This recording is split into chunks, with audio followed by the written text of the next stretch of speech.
The Johnson County Sheriff's Office announced today that there has been an arrest made in the May 2023 death of Jacqueline Smith. According to a probable cause affidavit, May 13th, 2023, 911 received a call requesting an ambulance come to a camper.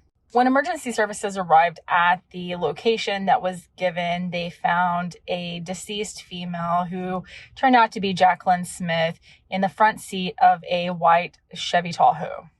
With all of his adrenaline that must have been going, Kyle Holman ended up telling police that he ran over Jacqueline Smith.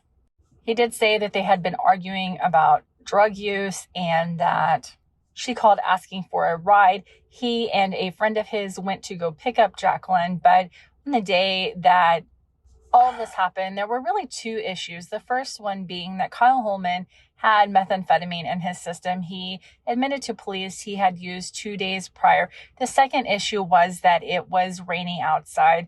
So Kyle Holman, trying to find Jacqueline Smith, says that he drove past her and then backed up thinking that she was on one side, but she turned out to be on the other side and was ran over, according to his story.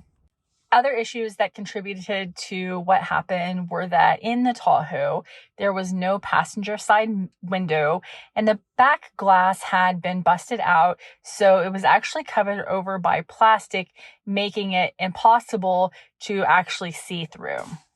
So Kyle Holman's story continued that they got out of the vehicle, they picked up Jacqueline, put her in the front of the car.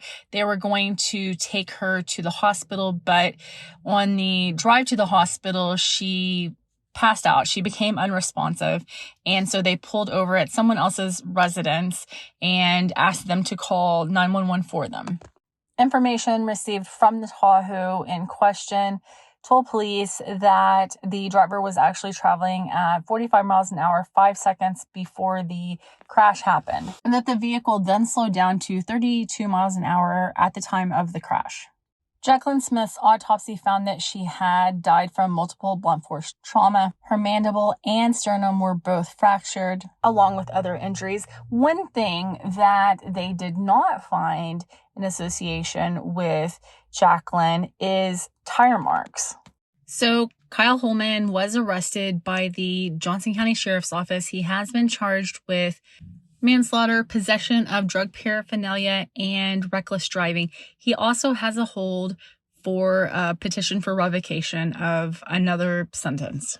I did find it interesting that the sentence that he has the revocation on actually has a felony fleeing charge where he was fleeing in a vehicle driving recklessly.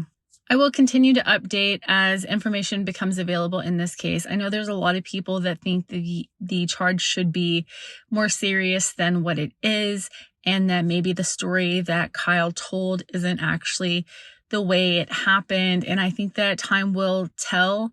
Hopefully there will be justice for Jacqueline Smith and her family.